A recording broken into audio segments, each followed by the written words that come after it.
Lumipad na tayo ng bundok.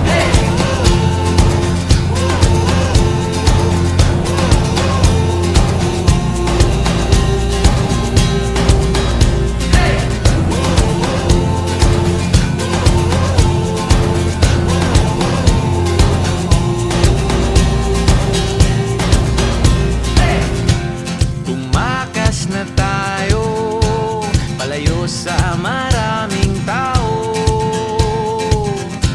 tumiwalay at magtago sa maingay at malabong mundo.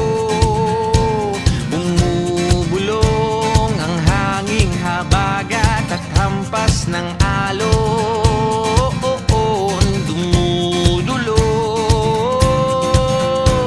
at niyayakag na tayo ng karat.